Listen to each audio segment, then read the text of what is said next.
Aleluia. Pode projetar para mim Efésios capítulo 4, versículo 15. Glória a Deus. Como Deus é bom, Deus é maravilhoso, irmãos. Como Deus tem se movido aqui nesses dias na sua vida. Pergunta para o seu irmão, o que Deus já fez dentro de você aí? Pergunta para ele com fé, o que Deus já fez na sua vida nesses dias? Que você possa edificar minha vida falando. Glória a Deus. Pai, nós te agradecemos essa noite pela sua palavra, pela tua vida. Fala conosco, Deus, nesse dia. Ó Deus, que haja um sentimento de emergência, de temor, que o testemunho interior se manifeste no coração de cada um dos meus irmãos, e que eles possam entender que eles estão diante da sua maior oportunidade, ó Deus, que eles possam abraçar essa grande oportunidade, ó Deus, em nome de Jesus. Amém, irmãos? Nós fomos profundamente abençoados e edificados pelo pastor André Galina. Na verdade, não precisa nem mais ministrar aqui hoje à noite, que ele já falou tudo. Eu quero compartilhar uma breve palavra com os irmãos, nosso tempo já é curto. O que eu vou fazer diante de tudo que eu ouvi aqui nesses dias? Pergunta para o irmão, o que você vai fazer com tudo que você ouviu aqui nesses dias? Vai voltar para casa, viver da mesma forma, fazer as mesmas coisas, ter as mesmas atitudes, viver as mesmas práticas? O que você vai fazer com tudo isso? Eu vou dizer uma coisa para vocês, eu não sei se eu já fiz mais velório, casamento, está assim, pau a pau. Eu fiz muitos velórios já. Teve um velório que eu fui, o padre ia ministrar primeiro, depois eu, o padre atrasou. Aí eu ministrei primeiro, o padre entrou depois, desfez tudo que eu falei. O padre tinha lá era novo, tinha uns 148 anos, estava na flor da idade. Já fiz velório de gente que morreu de overdose, já fiz velório de gente que morreu cheio de Deus, já fiz velório de criança de 6 anos de idade, que passou mal, com dor de cabeça, foi para o hospital e morreu. Já fiz velório de gente que morreu com câncer, já fiz de gente que morreu baleado, tudo quanto é jeito. E eu vou dizer uma coisa para você, talvez você não seja tão impactado como ontem, com a minha palavra de hoje. Eu vou ministrar uma coisa tão simples na sua vida hoje, mas tão simples, que nem você vai dar tanto valor para aquilo que eu vou te falar. Mas eu vou falar uma coisa para você, o que eu vou te falar hoje, para quem entende o que eu estou dizendo, vai perceber que é uma das palavras mais profundas que você poderia ter ouvido na sua vida. Eu não vou falar que é a palavra mais importante, mas é uma palavra crucial na sua vida. Eu não sei se vou voltar aqui outras vezes, não sei se você vai me ouvir pela primeira vez pessoalmente, mas eu vou dizer uma coisa para você, há uma tristeza profunda no meu coração. Deus tem me dado o privilégio de pregar em diversos lugares para milhares de pessoas. E o que me deixa mais triste no meu coração é saber que centenas de pessoas têm ouvido a mensagem de Deus e elas não têm feito nada.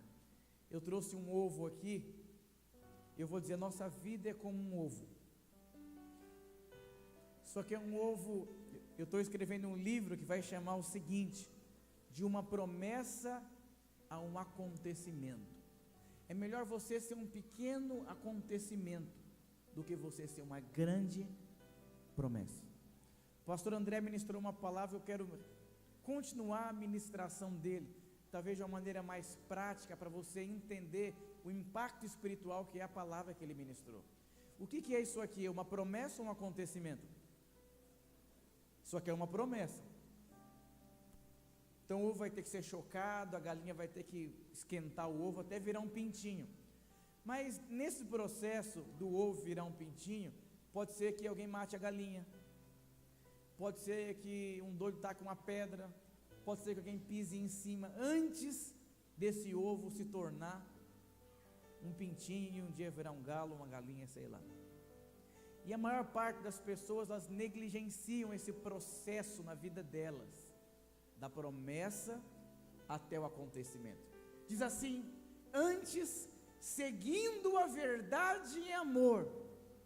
Eu vou dizer, é muito difícil você seguir qualquer coisa sem amor. Eu sou tão apaixonado pela minha esposa. Ontem eu não consegui dormir, de saudade dela. Vou completar 11 anos de casado. Vou completar 35 anos dia 13 agora. Você está convidado para o meu aniversário. Você não vai chegar lá sem presente. Eu sou tão apaixonado que eu fiquei conversando com ela no WhatsApp até umas 3h30, 4 horas da manhã. E hoje, quando foi 8 horas da manhã, ela falou: amor, você está aí. E eu vou dizer, é difícil manter casado se não tiver amor. Porque chega um momento da vida que se torna muito pesado você liderar uma célula, você estar casado, você criar os seus filhos. Tem um caso da Isabelle Nardoni, já ouviram falar? Que tacou o filho pela janela. Ele não aguentou o choro da criança, eu acho que tacou pela janela. E eu vou dizer uma coisa para você: é impossível você seguir a verdade se você não for alguém que tem amor por aquilo em qual você segue. É impossível. E seguir por amor, isso envolve somente pessoas maduras. Trabalhei com jovens muitos anos, até me mandaram uma foto do culto de jovens lá em São Paulo, uns 430 jovens na igreja que eu sou pastor lá, muitos casais respondendo, avançando. Estamos 5 anos na obra lá, mas eu vou dizer uma coisa, não é isso que Deus tem para nós, lá no bairro da Cachoeirinha. Nós estamos gerando uma igreja de 5.000 membros, de pessoas extremamente prósperas financeiramente, casamento familiar. Nós estamos chocando essa promessa, mas enquanto nós estamos chocando essa promessa, existem muitas coisas que podem matar o pintinho, e aí todo mundo vai ficar chorando pelo leite derramado, que não virou pintinho, se tornou somente uma promessa. Antes, seguindo a verdade em amor, cresçamos em tudo, naquele que é o cabeça, Cristo. Olha o que a Bíblia fala: crescer em quê? Crescer em tudo. O que é tudo? Resume tudo, irmãos. Você vai seguindo naquela correria da sua vida, e vai liderar a célula, conversar, vai estudar, vai trabalhar, de repente do nada, quebrou o ovo. Meu Deus, e agora? Pintinho, vive, ressuscita, meu Deus do céu, e agora? Era para ter acontecido, não era para ter sido desse jeito, esse inferno de casamento, essa tribulação, essa angústia, azedou o angu, meu Deus, pastor, e agora? Eu quero morrer. Pois é, pintinho, acho que não tem muita coisa agora que dá para fazer para ressuscitar você, não. E eu vou dizer uma coisa para você, eu quero falar sobre a importância dos pequenos começos na sua vida. Essa é a coisa, os pequenos começos, na verdade, é um revólver que você tem na sua mão, e a coisa mais difícil. Eu sou novo, eu tenho 34 anos de idade, mas eu me acho muito velho de idade já. E uma vez estava no metrô, e eu falei que eu me sentia velho, um pastor quase me matou na porrada lá. Está um absurdo, uma afronta, uma ofensa. Eu falei, não, porque eu fui entender os pequenos começos da minha vida já depois de um tempo de crente. Isso me atrapalhou de crescer um pouco em algumas áreas da minha vida. E eu vou dizer uma coisa para você: a coisa mais difícil que tem nessa terra é lidar com pequenos começos. Pequenos começos no casamento, pequenos começos na criação de filho, pequenos começos no ministério, pequenos começos em tudo é muito complicado. Porque no começo do casamento é luta. Nunca liderei. Então, uma série de coisas que você está envolvido, que você não sabe lidar, que você não sabe fazer. Qual que é o problema dos pequenos começos? É quando depois de 10 anos você ainda está nos pequenos começos da sua vida. Eu já preguei em igrejas, volto depois de 3 anos, tem o mesmo número de pessoas ali, na mesma praça, no mesmo banco, no mesmo ambiente. O que significa isso? Aquela igreja não saiu dos pequenos começos. Como o pastor André falou, que ele veio aqui há 2 anos atrás, quantos rostos novos, quanta gente nova. Isso quer dizer o quê? Essa igreja está entendendo o que é os pequenos começos. Está crescendo, está aparecendo gente nova, eu estou prosperando, eu estou avançando. Não sabia falar, agora eu falo. Não tinha dinheiro, agora eu tenho. Não sabia lidar com a crise da minha mulher, agora eu sei lidar. As coisas estão desenvolvendo, estão acontecendo. Isso quer dizer o quê? Que você está numa crescente. Mas qual que é o grande problema? Não precisa projetar, meu tempo é curto. Lá em Zacarias, foi feito um estudo. O que mais produz divórcio é o desprezo de um para com o outro. Eu desprezo o meu esposo, de tal ponto que eu mato ele no meu coração, e eu vivo com ele como ele não existisse. Isso está em alta, e é o princípio que mais produz divórcio, desprezo. E eu vou dizer, nós como jovens aqui, a maior parte das pessoas são jovens, você tem uma grande habilidade de desprezar os pequenos começos da sua vida. Por quê? Porque eles são difíceis. E nós vivemos uma geração que despreza tanto os pequenos começos, porque hoje o que está na moda tem um iPhone. Que número que está o iPhone? X, Y. Está na moda ter iPhone, não está na moda ter Motorola igual o meu. Está na moda usar Tommy, não Ehring. Então o que está na moda, você quer mostrar que você tem, e automaticamente você vai desprezando coisas pequenas e coisas insignificantes, mas são as coisas pequenas e insignificantes que têm o poder de transformar, lapidar a sua vida de tal maneira e produzir na sua vida o que eu ministrei ontem. Olha que o profeta Zacarias diz, em Zacarias 4:10, não precisa abrir, meu tempo é curto, eu vou correr. Ora, quem despreza o dia das coisas pequenas? Quem que despreza? As pessoas saem desprezando coisas pequenas. Lembro que meu pai tinha um Fusca azul, eu morava num bairro muito nobre da cidade de São Paulo, mas nós morávamos num porão de favor. Meu pai ia com um Fusca azul, só carrão. Antes de eu entrar para o carro, eu saía na rua, olhava se tinha algum amigo meu, alguma mocinha bonita lá passando, e aí eu corria, entrava para o Fusca e me escondia embaixo do Fusca, assim, para ninguém ver, porque ia pegar mal, porque os meus amigos desprezavam o Fusca, desprezavam quem não tinha recurso. Isso me machucava muito. Eu vou dizer uma coisa, as pessoas desprezam os pequenos começos, e você começa a viver de uma forma que você também não quer ter nada que é pequeno, e já que você não quer ter nada que é pequeno, a vida inteira você vai ser pequeno. A Bíblia fala, se você for fiel no pouco, no muito o Senhor vai te colocar. Mas o diabo ele é tão especialista em fazer você desprezar coisas pequenas, despreza as crises de casamento. Eu atendo casais na minha sala, 20 anos de casado, briga besta, que era para ter resolvido no primeiro ano do casamento. Mas por que não resolveu? Porque desprezou as coisas bestas, desprezou as coisas pequenas do casamento, e essas coisas pequenas elas cresceram, e se tornaram uma forma tão grande, que agora o problema está muito sério e grave. Por quê? Desprezou os pequenos começos. Eu vou dizer, não despreze os pequenos começos da sua vida, porque quem despreza os pequenos começos, vai viver a vida inteira pequeno.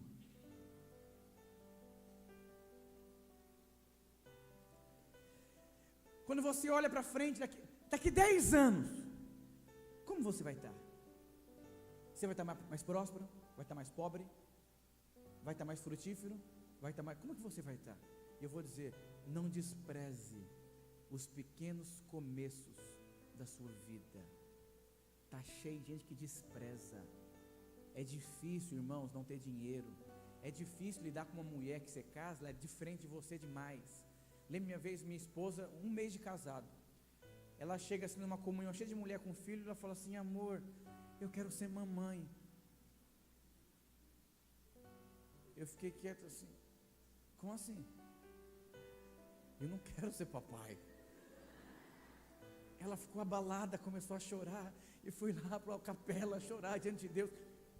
Eu não sei lidar com mulher que quer ser mãe, eu não sei lidar com uma série de coisas, mas quantos homens desprezam? Você é grosso no seu casamento, grosso como líder de célula, você vai sendo grosso porque o que você não sabe lidar, você despreza, pode perceber, o que você não sabe lidar, você mata no seu coração, você despreza, e quando você vai desprezando essas coisas, você vai matando o desenvolvimento da sua vida.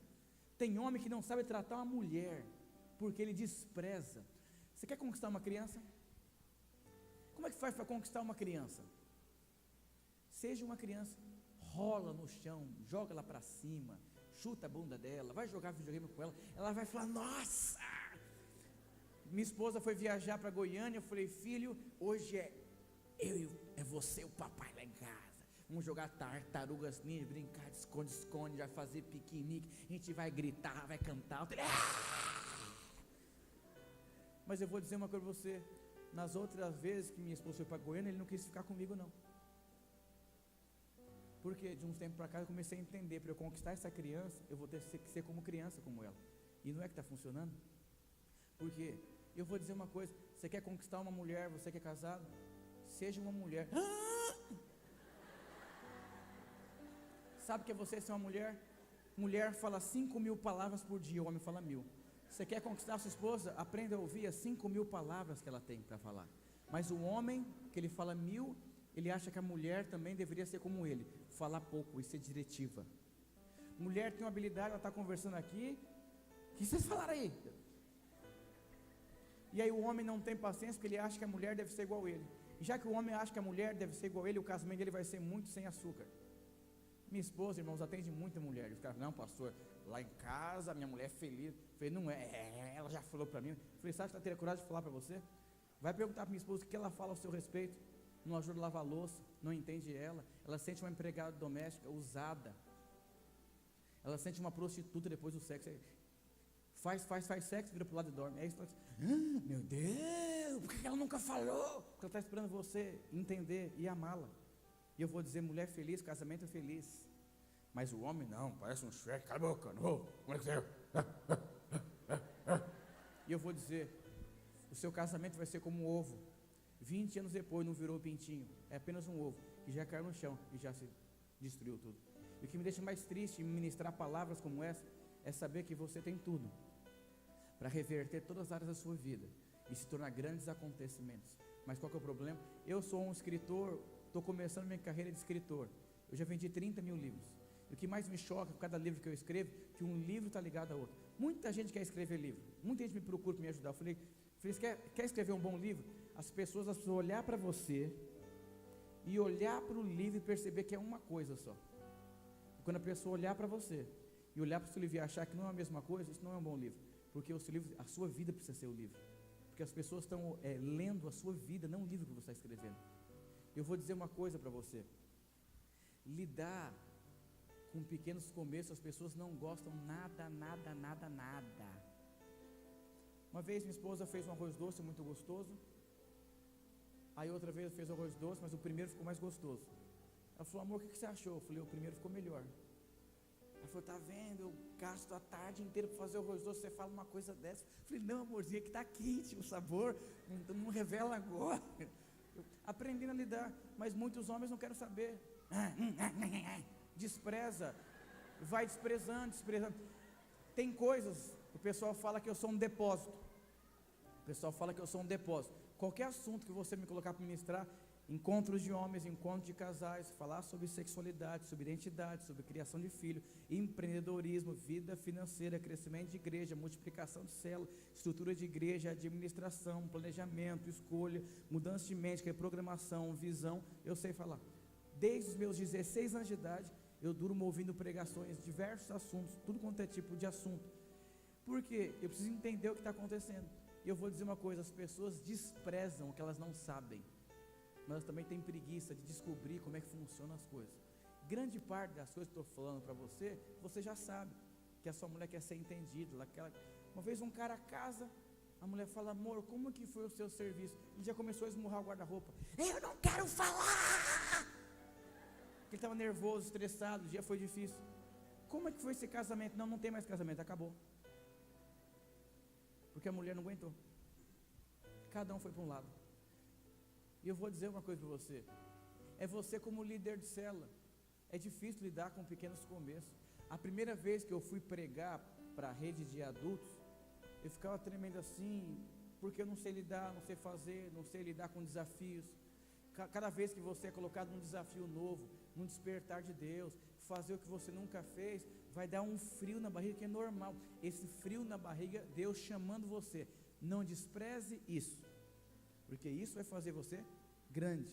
Mas as pessoas desprezam criar filho, A maior parte dos meninos, tem um livro muito bom assim, só um pouquinho fininho assim. Eu me especializei em família no seminário. Um dos melhores livros chama Educando Meninos.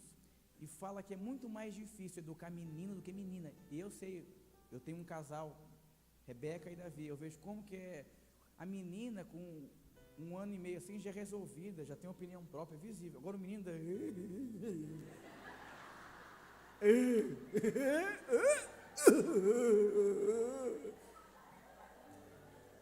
Aí você fala, aí eu olho assim para meu filho Davi, eu falei, Deus, me ajuda a não desprezar, porque minha vontade é tão difícil, e a maior parte, eu vou dizer para você,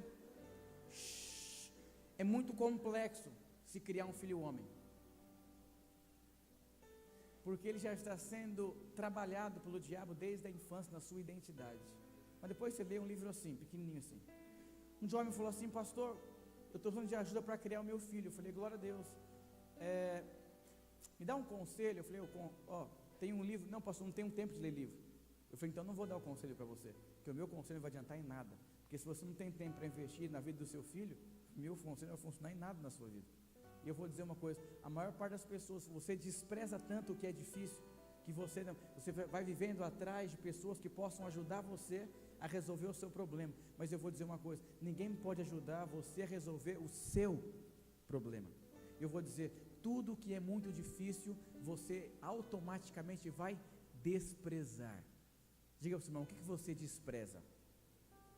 Olha o que o profeta falou, quem não vai desprezar os pequenos começos? Eu vou dizer, eu fiz um seminário cheio de irmãos preciosos, pessoas receberam profecias, palavras proféticas, mas só teve um grande problema, eles tinham dificuldade de lidar com pequenos começos. Eu comecei meu ministério lavando o banheiro da igreja, e eu não lavo o banheiro da igreja, eu vou pregar o evangelho.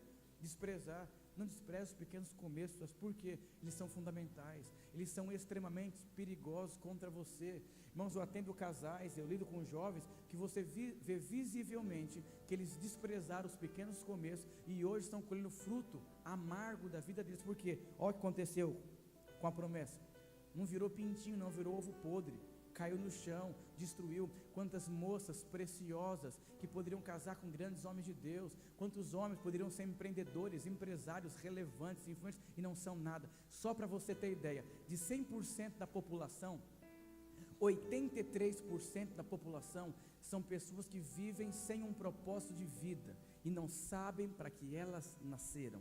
13% da população são pessoas que se conectam a outras pessoas que têm propósito de vida, mas elas não têm. E somente 2% da população são pessoas relevantes, são pessoas que mudam o mundo, constroem coisas do mundo, afetam o mundo e são conhecidas. Quem são essas pessoas? São cientistas, empreendedores, pastores, padres. E eu vou dizer, aqui nesse auditório tem 2% dessas pessoas que eu estou dizendo para você. Eu sou pastor de uma igreja de 1.000 membros. Entre esses 1.000 membros deve ter mais ou menos umas 2% de 1.000 membros, são mais umas 20 pessoas. Eu tenho 20 pessoas na minha igreja que elas já deixaram um legado na igreja de entrega, mover, riqueza, transformação. É olhar e falar, meu Deus, essa pessoa se sair da igreja fica um vazio na igreja. Uma vez um japonês trabalhava numa empresa, morreu há 3 dias, a esposa foi lá procurar o marido dela, abriram a porta, o japonês estava morto dentro, e ninguém sentiu falta do japonês 3 dias, porque ele era um funcionário que não impactava a empresa. Eu vou dizer, tem crentes que não impactam, você não produz o impacto onde você está, ninguém sente falta de você. Moisés, quando morreu, o povo chorou 30 dias, porque Moisés faz parte das 2% da população. E eu vou falar uma coisa, tem um pastor lá, o Josimar, quando ele foi enviado, ficou um buraco na igreja, porque ele tinha deixado um legado de mover, de entrega, de sabedoria, de encargo pela presença de Deus. Ninguém é insubstituível no reino de Deus, mas existem pessoas que são incomparáveis. Quem você é no reino de Deus? Se você sair, você é alguém incomparável, você vai deixar um buraco, alguém vai conseguir substituir você? Quem substituiu Pelé? Ninguém. Por quê? Pelé fez história no Brasil. E eu vou dizer uma coisa para você sobre desprezar os pequenos começos. As pessoas mais exitosas, as pessoas mais relevantes, elas sabem o poder dos pequenos começos nas suas vidas. Eu conheço pais que têm filhos adolescentes e não conseguem ensinar como tratar um adolescente, porque desde quando o menino começou a dar problema com 3, 4, 5 anos, ele desprezou e falou: o mundo cria. Ele fingia que o menino estava crescendo, fingia que não conseguia, porque não entrou para dentro dele criar um filho. Ele tem filho, mas não entrou a realidade de criação de filho. Eu vou dizer uma coisa: em qual porcentagem você se encontra? Nos 80 e poucos por cento, dos 13% ou em 2%? Teve uma vez num culto lá, eu chamei todo mundo aqui na frente, as pessoas que estão dando a sua vida financeira absurdamente, para que haja um mover de Deus confortável no prédio da igreja. Subiram 10 pessoas. Pessoas assim que você precisa de 40 mil, 10 mil, vender o carro, vender a casa. Falou: irmão, vende a casa. Eles fazem, subiu. Algumas pessoas começaram a ficar inquietas. Uma falou assim: pastor, eu não aceito, a minha vida é a igreja. Foi lá, falou: vou fazer o que o Espírito já mandou fazer há muitos anos. Foi lá e deu uma oferta de 20 mil reais. Outro irmão que trabalhava na marinha, que tinha dinheiro, ficou olhando aquilo lá, falou: pastor, eu vou reformar tudo isso aqui. São pessoas que estão se entrando pelo grupo dos 2%. O que impacta uma cidade, um estado, uma nação, são pessoas que entenderam: eu sou a resposta para a humanidade, eu sou a resposta para o caos, eu sou a resposta para a tribulação, eu vou afetar os meus filhos, eu vou afetar a minha vida. Você está preocupado que tipo de mundo o seu filho vai encontrar, né? Deveria estar mais preocupado que tipo de filho você vai deixar para esse mundo. Se você faz parte dos 2%, das pessoas que fazem completamente diferente, você pode ter certeza que a sua mente, ela é completamente diferente. Reprogramação, como eu escrevi no meu livro, é você ter uma habilidade de reprogramar a sua mente. Eu tenho um psicólogo na minha igreja lá, ele cuida de 40 e poucos psicólogos que dão notícia quando a pessoa vai morrer com câncer. E ele é obreiro. Eu fiz o casamento dele e a mulher dele estava grávida há 5, 6 anos atrás. No dia que ele foi se batizar, quase morreu. O pai dele comanda todos os centros de Umbanda e Macumba da Zona Norte. Eu fiz o casamento dele só macumbeiro vestido de branco. E eu fiquei: achacatá, chocotorobo, chacatarabacatarabá. Eu falei: vocês estão de pé, vocês estão cansados? 4 macumbeiros. Eu vou dizer uma coisa: vale a pena ficar de pé pelo filho de vocês, sobrinho de vocês. Nós só pagamos o preço por aquilo que há um valor nas nossas vidas, por aquilo que nós amamos. Eu vou dizer, foi um mover poderoso. O pai dele começou a chorar lá, e eu comecei a falar sobre não desprezar o jardim de Deus. A esposa do pai do pai dele é alguém vazia e infeliz e nunca foi amada por aquele macumbeiro. Ela começou a chorar. Eu falei: Rodrigo, está aqui uma princesa cheia de crise que você vai casar, precisa ser amada, respeitada. E a mãe dele começou a chorar. Os macumbeiros, quando o amor de Deus se manifesta, ninguém consegue fazer nada.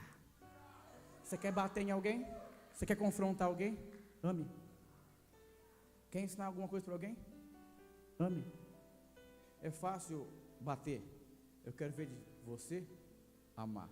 A maior surra que você pode dar a alguém é você amar. A maior surra para a humanidade foi um homem nu numa cruz, morrendo, para salvar uma humanidade. Não despreze os pequenos começos. Por quê, pastor? Porque eles são fundamentais para construir a grandeza da sua vida. Você foi criado e desenhado por Deus para ter uma história linda. É tão interessante que Paulo fala que nós somos cooperadores, como o pastor André ministrou. Como Paulo fala: não eu, mas a graça que habita em mim, mas habita em mim. Mas seguindo a verdade em amor, é você que carrega essa graça, você é cooperador de Deus. O que você está fazendo com a sua única oportunidade que você tem na sua vida?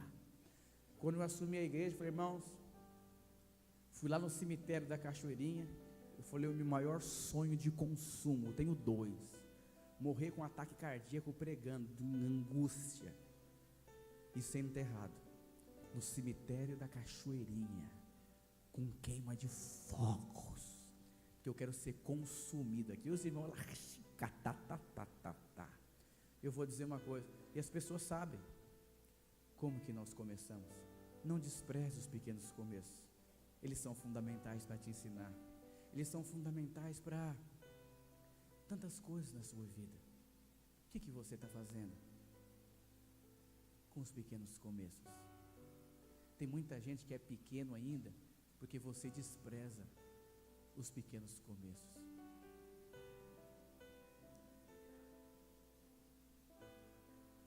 O que você está fazendo? Esse irmão, que hoje é um obreiro, ele passou um monte de irmão. Por quê? Ele não desprezou os pequenos começos.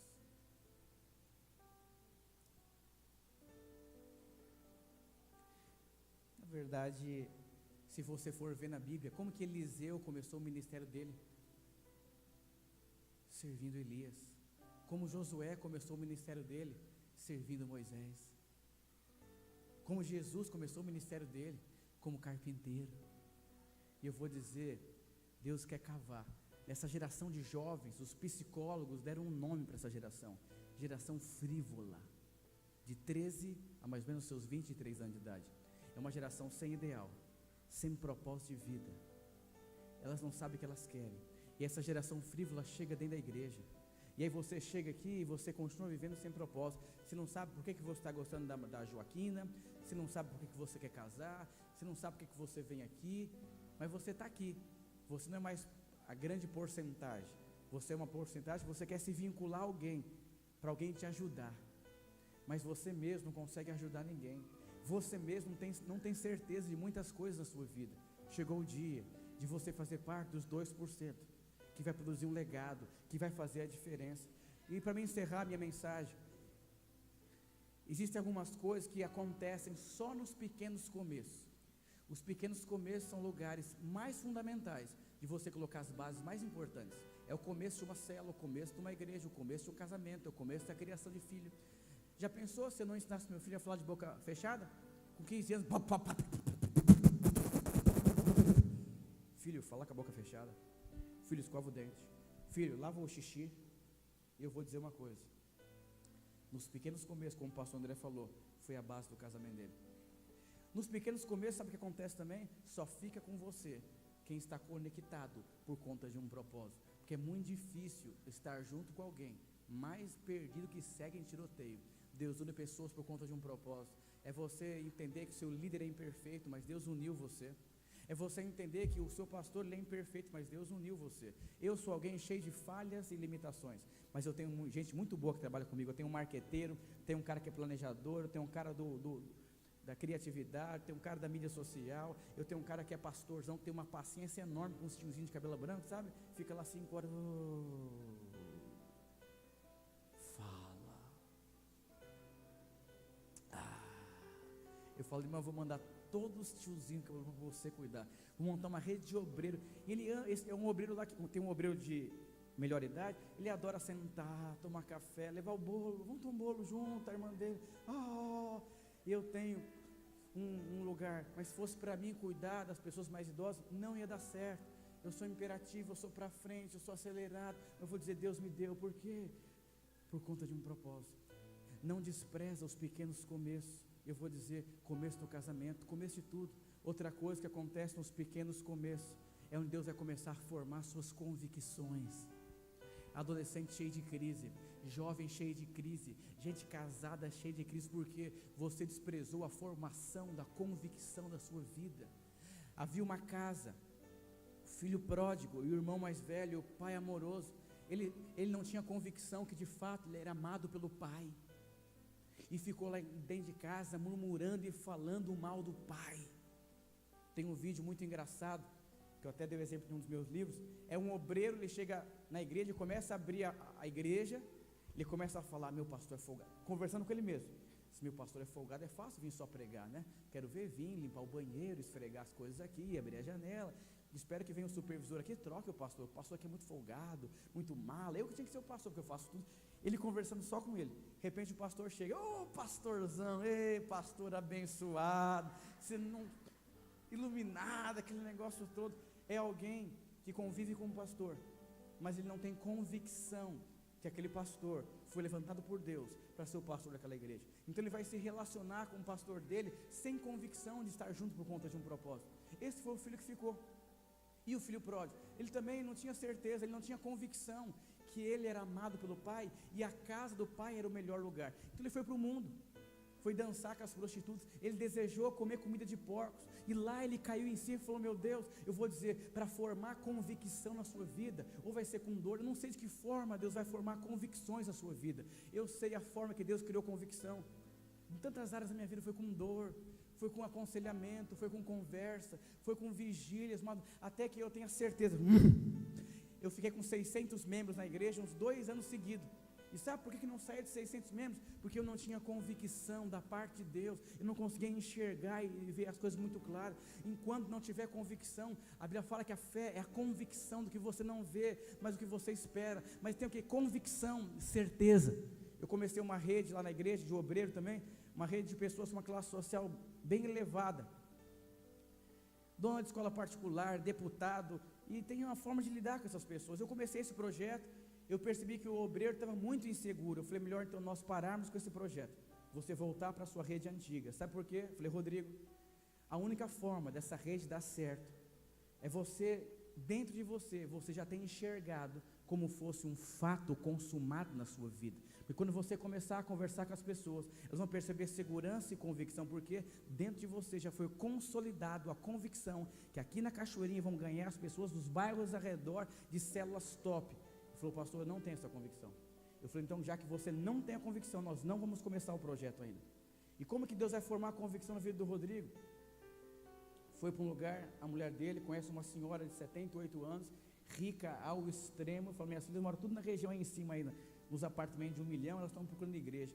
Como que eu vou lidar com alguém riquíssimo? É um negócio meio esquisito. Aí começa a crise, começa a mexer aqui, começa a mexer, e aí Deus começa a trabalhar a convicção dentro de você. Eu fui ver um prédio para alugar na igreja, segunda, eu falei: legal, né? Vou fazer uma parede grandona, aqui fica o kids, aqui os adultos, porque eu não tinha convicção que podia ter uma rede de adultos prevalecente. Não tinha convicção, e por eu não ter convicção, a rede de adultos não crescia. Tudo que você não tem convicção não acontece. Pode perceber, o que você não tem convicção não acontece. Em tempos de crise eu tenho uma convicção: Deus vai suprir todas as minhas necessidades. Não vai faltar pão, não vai faltar graça, não vai faltar palavra, não vai faltar prosperidade, não vai faltar portas abertas, não vai faltar, porque aqui já está convicto e consumado. Ninguém consegue me convencer ao contrário, porque eu sou filho amado, abençoado, próspero, bendito, bem-aventurado. Ninguém consegue tirar isso mais da minha cabeça, porque Deus formou uma convicção. Passei necessidade, passei muitas tribulações, mas Deus consolidou. O que Deus está trabalhando na sua vida para produzir convicção? É como a construção de um grande prédio, tem que cavar para baixo. Esse cavar para baixo são as formas que Deus usa para produzir em você convicção. Diga para o seu irmão: suas convicções já foram construídas?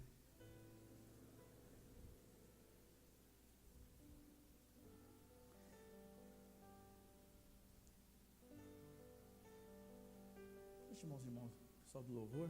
Eu vou construir.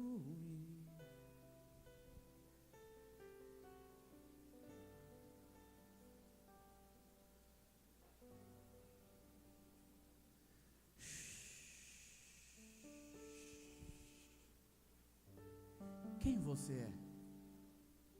Quais são as áreas da sua vida que só existe um ovo? Quais são as áreas da sua vida? 1 João capítulo 4, versículo 19. Porque Ele me amou primeiro, eu o amo.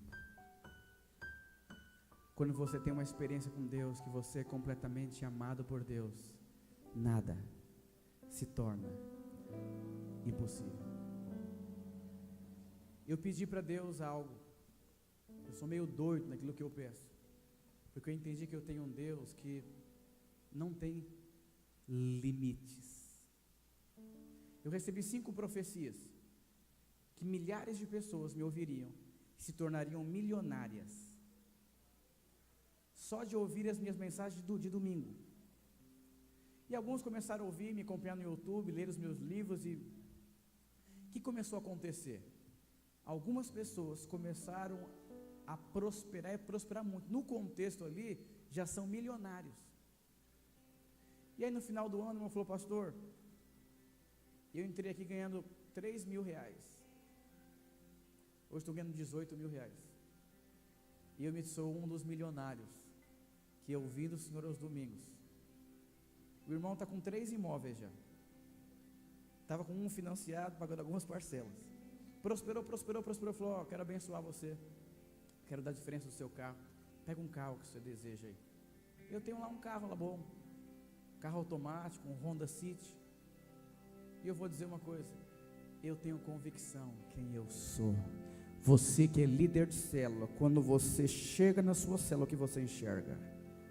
Deus perguntou para Ezequiel: o que você enxerga? Você sabe, né? Não enxergo nada.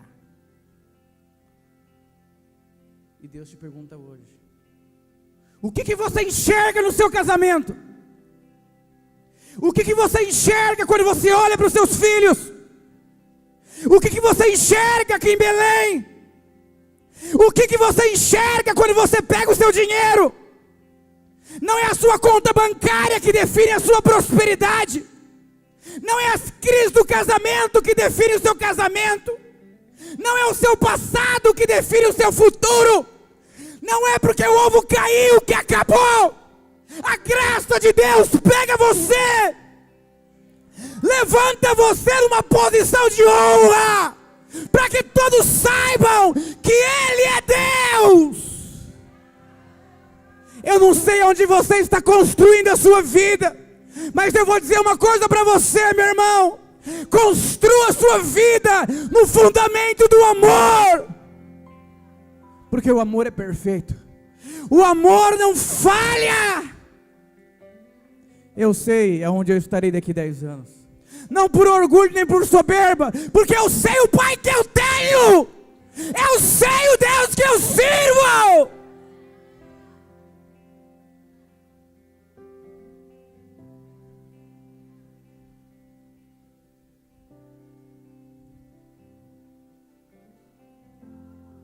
Eu falei para os irmãos da Cachoeirinha: a nossa igreja vai ser 5.000 membros. As pessoas vão andando e falam: nossa, construíram um shopping novo aqui. Não, é uma igreja. Construíram um shopping, um hipermercado. Não é igreja. Porque os filhos de Deus, eles podem desfrutar do melhor do seu paizinho. Eu tenho um irmão na igreja que trabalha com ferro velho. Morava num lugar sujo, não tinha carro. Começa a igreja, ele fala: pastor, num saco de papel, de pão velho, está aqui a oferta da minha vida. Falei: tá bom, guardei lá, achei que eram uns 200 reais. Depois eu abro lá, tinha 3 mil reais. Eu assustei, falei: peraí, o que é isso?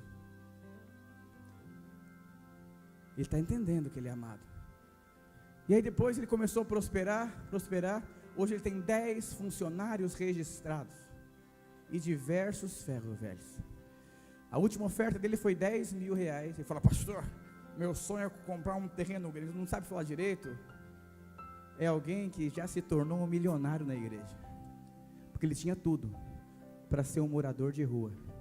Quando você entende que você é filho, você não está mais preocupado o que você tem nas suas mãos.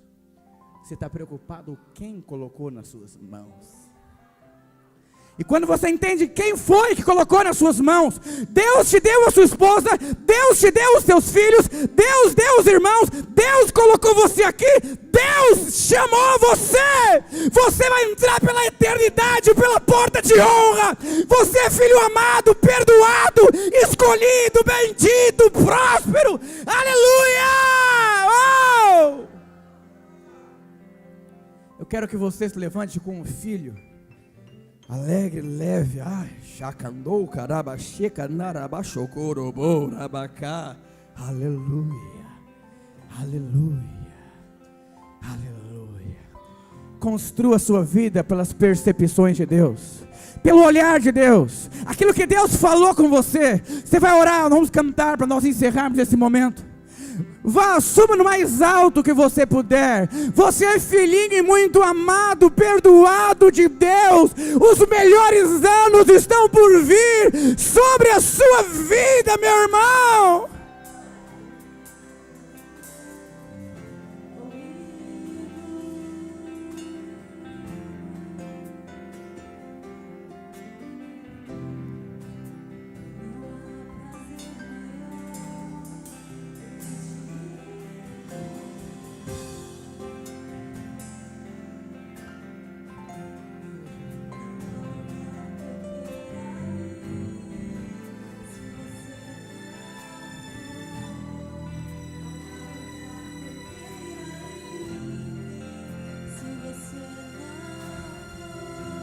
Uau!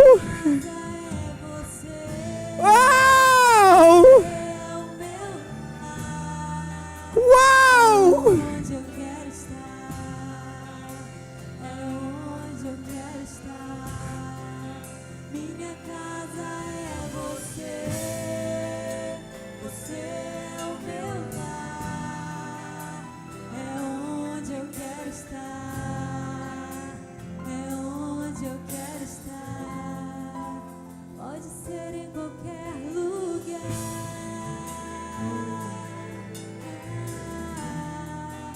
Pode ser em qualquer lugar.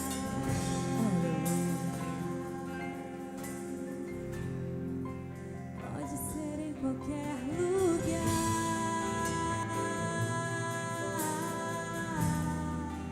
Pode ser em qualquer lugar.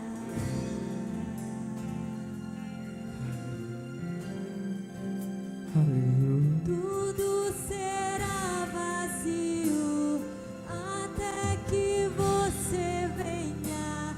Tudo será vazio até que você venha. Nada terá sentido até que você venha. Nada terá sentido até que você venha. Então vem. Aleluia.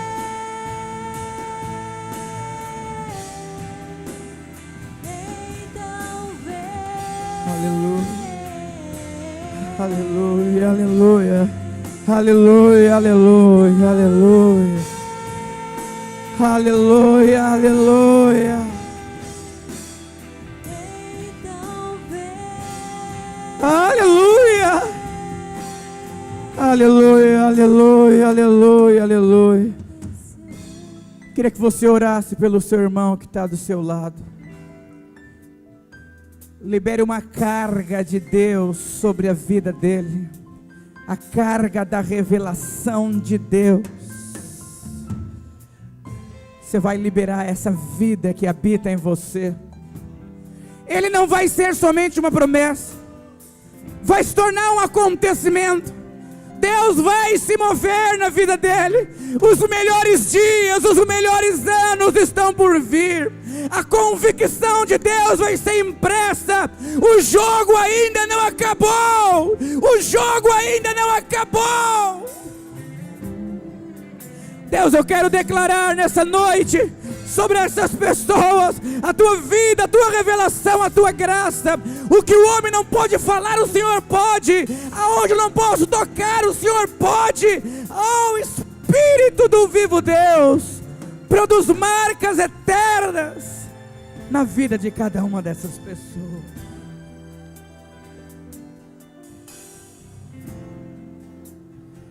Aleluia. Aleluia. Aleluia. Não tem como você dar errado. Deus não criou filhos para darem errado. Deus criou filhos para serem flechas. Uou!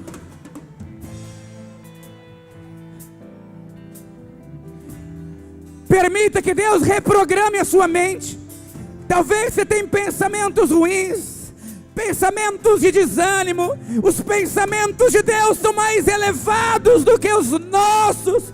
Pensamentos de paz a nosso respeito.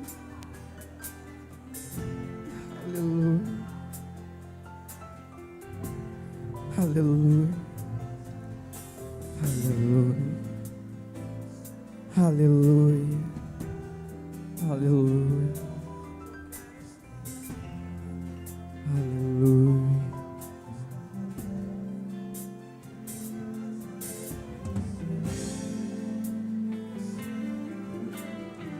Pai, em nome de Jesus, que haja um recarregado do Teu Espírito em cada um de nós, e que seja liberado sobre essa igreja convicções de quem Tu és, de quem nós somos em Ti, e do que essa igreja pode realizar em Belém do Pará, na Pedreira, em cada família, em cada célula.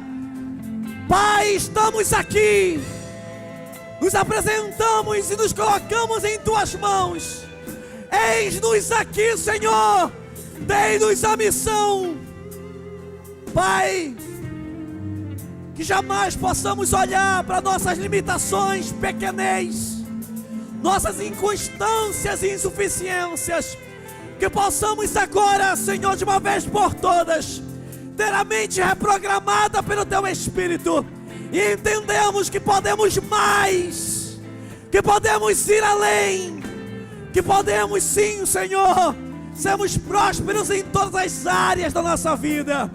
Casamentos restaurados, casamentos exemplares, empreendimentos lucrativos, empreendimento de sucesso, lares reconstruídos, lares cheios de amor e paz. Uma igreja vibrante, uma igreja que reconhece o seu propósito, uma igreja bíblica, uma igreja que ora, uma igreja que é santa, uma igreja separada, que adora, que louva, que bendiz, que intercede, que faz a diferença. Pai, ensina-nos a sermos os 2% de Belém, ensina-nos a sermos os 2% que irão revolucionar, servir de referencial, de parâmetro e de exemplo, em nome do Teu Filho Jesus. Lá em cima, você pode levar seus amigos, suas células, para o Serviburg. Aqui embaixo nós temos as camisas, os livros do pastor Ricardo. Não deixem levar nenhum de volta, compre todos, adquira as camisas para ajudar o investimento que nós fizemos nesse evento. Amanhã o nosso quarto e último dia, às 18 horas em ponto. Às 18 horas em ponto, nós começaremos o quarto dia amanhã, domingo. Pastor Ricardo está aqui para você poder cumprimentá-lo, falar com ele, bater uma selfie, abraçá-lo. Ele estará indo na madrugada agora do domingo de volta para Cachoeirinha, para a sua igreja, para São Paulo. Erga as suas mãos em direção a esse homem. Pai, em nome de Jesus, que seja apenas o início de um processo de aliança com Teu Filho, o seu ministério e a sua igreja. Que não seja a primeira nem a última vez que ele esteja aqui, mas que possa ser uma sucessão de dias entre nós, compartilhando daquilo que ele já tem, Senhor, efetivamente tido no seu ministério, e que possamos também abençoá-lo naquilo que ele precisa aprender conosco. Abençoa seus filhos, abençoa a sua esposa, abençoa a sua família, o seu ministério, e dá à tua filha, ao teu filho, uma unção inigualável, que ele possa ser um emblema, não apenas em Cachoeirinha, mas em São Paulo, no Brasil e em todo o mundo. Obrigado por essa noite. Que a graça do Senhor Jesus, o amor de Deus, o nosso Pai, e as doces manifestações do Santo Espírito de Deus são com todos aqueles que vão bradar o maior amém da sua vida. 1, 2, 3. 1, 2, 3. 1, 2, 3. Ame as pessoas, abraça as pessoas, seja feliz. Esse é o projeto de Deus para a sua vida.